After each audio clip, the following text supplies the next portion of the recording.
در دیداری که جاستین ترودو نخست وزیر کانادا چند روز پیش با دونالد ترامپ داشت، اتفاق جالب و کمی تکان دهنده افتاد. ترامپ و ترودو دور یک میز و کنار هم شیشته بودن و ترامپ شوخی بی‌مزه‌ای با ترودو میکنه. ترامپ با شوخی به ترودو میگه چطوره که کانادا تبدیل به ایالت 51 آمریکا شه و اینطوری مشکلاتی که بین دو کشور به خوبی حل میشه، یعنی کانادا تبدیل شه به یکی از ایالت‌های آمریکا. خب میدونیم ترامپ اصلا آدم قابل پیش بینی نیست و رفتارهای بسیار عجیب و غریبی داره. شاید بپرسین واکنش ترودو به این شوخی و مذاق ترامپ چی بوده. یک خبرای از این دیدار در رسانه‌ها درس کرده و فکر کنم که برای اولین بار فاکس نیوز، رسانه آمریکایی، از بگو مگوی ترامپ و ترودو پرده برمی‌داره و واکنش‌های ترودو به این شوخی بی‌مزه ترامپ بسیار دیپلماتیک و رسمی بوده و گفته که کانادا کشوری است با فرهنگ و تاریخ و ملت مستقل و این حرفا اصلا شوخی بردار نیست. پیش از اینکه بریم به دل داستان، من شریف هستم و امیدوارم حالتون خوب باشه. این ویدیو در مورد ماجرای اخیری است که بین ترامپ و ترودو پیش اومده و خبرش هم همین اکنون در رسانه‌های جهان خیلی داغه. خوشحال میشم کانال من رو سابسکرایب کنین و حتما در مورد شوخی که ترامپ با جاستین ترودو کرده نظر خود بنویسین. داستان از اونجایی شروع میشه که دونالد ترامپ کانادا را تهدید میکنه که قراره تعرفه‌های سنگینی روی کالاهای وارداتی کانادا اعمال کنه. خب میدونم که کانادا و آمریکا هم مرزه و روابط تجاری نزدیکی با هم داره.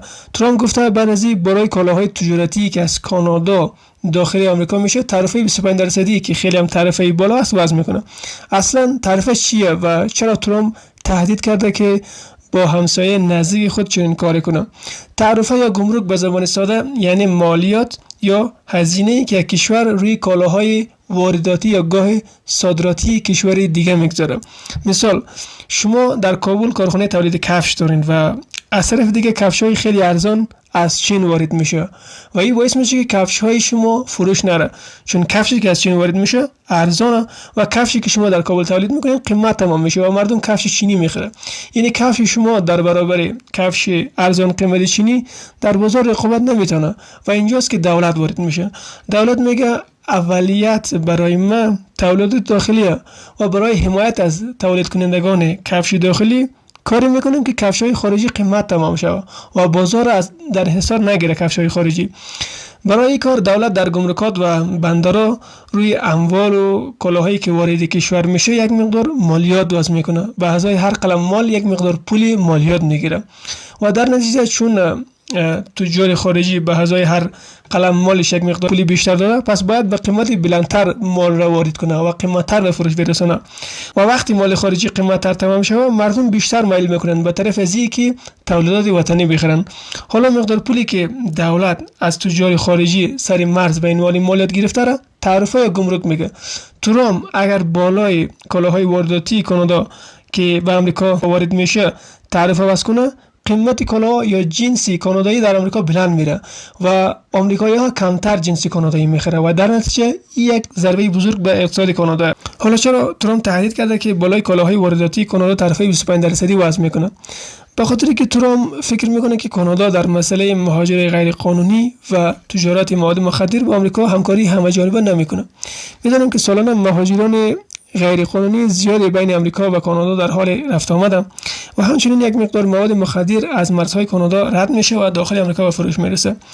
این مسئله مهاجرت غیر قانونی و تجارت مواد مخدر خیلی روی حساب ترامپ و هر رئیس جمهوری هم که در آمریکا سر کار آمده حداقل یک از وعده‌هاش بوده که مرزهای آمریکا را مشکلاتش حل کنه و بعد آخرین مورد همین ترامپ بود که کلا از دیوار بتونی و دیوار سمنتی حرف زد و ایران تا جای عملی کرد. به هر حال تهدید تعرفه 25% ترامپ خواب را از چشمان جاستین ترودو میپرونه و ترودو هم بدون سفر اعلام شده مستقیم از کانادا پرواز میکنه به ایالت فلوریدای آمریکا و میره تا رو در رو با ترامپ صحبت کنه. این عکسی که در رسانه‌ها درس کرده ترامپ و ترودو را میبینیم که خیلی نزدیک نشستن و مجلس هم گرم و نرم به نظر میرسه و به حساب فضا صمیمانه دیده میشه. حرفایی که از این نشست درس کرده این بوده که گویا ترودو تلاش کرده ترامپ را متقاعد کنه که از تعرفه و معرفه و انجزا منصرف شوه و ترودو به ترامپ گفته بعضی مرزهای کانادا با آمریکا نسبت به دیگر همسایه‌اش مثلا مکزیک بهتره و کانادا در مقابل تهدیدهای قاچاقچیان مواد مخدر مصممه و در مورد مهاجرت غیر قانونی مسئولانه رفتار کرده. چون این دیدار از طرف ترودو تدارک دیده شده بود. به همین دلیل بیشتر ترودو تلاش داشته یک حرفایی را به ترامپ برسانه ای که وضع طرف مشکلی را حل نمیکنه و این کارها به اقتصاد دو طرف ضربه میزنه. ترودو به ترامپ گفته که فقط 1% از مهاجر غیر قانونی از خاک کانادا وارد امریکا میشه، در حالی که از کشور مکزیک سالانه 1.5 میلیون مهاجر وارد خاک امریکا میشه. ترودو در مورد قاچاق مواد مخدر از مسیر کانادا و آمریکا گفته که سالانه فقط 0.2% مواد مخدر از مرزهای کانادا وارد آمریکا میشه، در حالی که از همسایه دیگه آمریکا یعنی مکزیک این آمار بیشتر از 50%. پس این اتهام و تهدید ترامپ مبنی بر عدم همکاری کانادا با آمریکا در مورد مهاجر غیر قانونی و قاچاق مواد مخدر بی‌جا و موریده. ولی خب کار کردن با آدم مثل ترامپ خیلی پیچیده و سخته.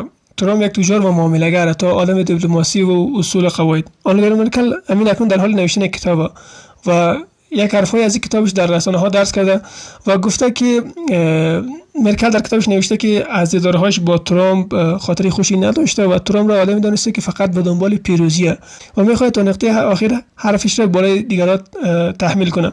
همین مرکل بود که بعد از پیروزی ترامپ در همین انتخابات اخیر گفت که از پیروزی ترامپ متاسفه.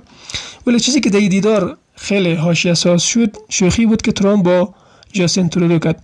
میدونم که ترامپ خیلی عملگراست و هیچ پروایی از گفتن چیزای عجیب غریب نداره. یک از حاشیه سازترین رئیس جمهوران آمریکاست. در همین دیدار به شوخی به ترودو میگه که ببین جاستین چطور کانادا تبدیل به 51مین ایالت آمریکا شه و تو هم شوی فرماندارش. خب این گپ در نفسش در ذاتش شوخیه، ولی خیلی تعبیرای عجیب غریب میشه از درون این گپ بیرون کشید. از اونجایی که این شوخی در رسانه‌های آمریکا و کانادا خبرساز شد میشد فهمید که شوخی چند پهلو بوده. گرچند از آدم مثل ترامپ چندان توقع هم نمیره که اصولها را در سیاست خارجی حفظ کنه، چون در دیدارهاش با رئیس جمهورای کشورهای غربی دیدیم که چه گلهایی را به آب داده.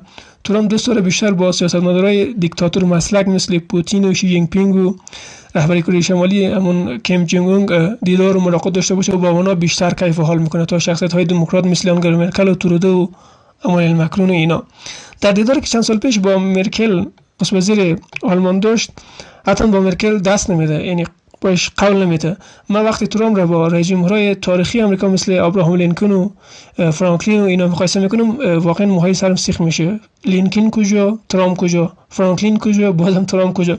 سلیقه آمریکایی‌ها در انتخاب رئیس جمهور حداقل در نیم قرن اخیر واقعا فاجعه بوده. خب برگردیم به سر میز ملاقات. ترودو در جواب شوخی ترامپ که کانادا باید جزء خاک آمریکا شه خیلی دیپلماتیک گفته که کانادا کشوری است با فرهنگ و تاریخ و ملت مستقل و این چیزا اصلا شوخی بردار نیست. شوخی با ریشی بابا هم شوخی به اصطلاح افغانی. خب شوخی ترامپ با سابقه گسترده داشت. همین رسانه‌های دو کشور بهش پرداختن و هم مردم کانادا به شوخی واکنش نشان دادن. رسانه‌های شوخی را فقط شوخی دانستن و گفتن که فقط طنز کنایه بوده و هدف خاصی نداشته. بعضی هم گفتن که ترامپ از این شوخی‌ها میکنه تا بیشتر خبرنگارا و رسانه‌ها را قلقلک بیده و بیشتر توجه ها را در صحنه بین‌المللی جلب خودش کنه. بعضی ها هم این شوخی را جدی گرفتن و گفتن که این شوخی های ترامپ هدفش کم توجهی و کم زدن جایگاه تاریخی و سیاسی کانادا و در خود کانادا هم مردم نظر مختلفی داشتن. بعضی کانادایی ها این شوخی را نوعی بی احترامی به استقلال و حاکمیت کانادا تعبیر کردن و بعضی ها هم گفتن که ترامپ از این کارا زیاد میکنه و نباید جدیش گرفت. شما در مورد این شوخی ترامپ که کانادا باید تبدیل به ایالت 51 آمریکا شود چه فکر میکنید؟ هدف ترامپ از این شوخی چی بوده؟ آیا اصلا این شوخی هدفمند و پلان شده بوده یا نه فقط شوخی بوده؟ آیا اصلا موارد مثل استقلال و حاکمیت یک کشور شوخی بردار هست؟ خوشحال میشم در پاسخ به این سوالا نظر و تحلیل خودتون این پایین در کامنت ها بنویسین. تا ویدیوی بعد بدرود.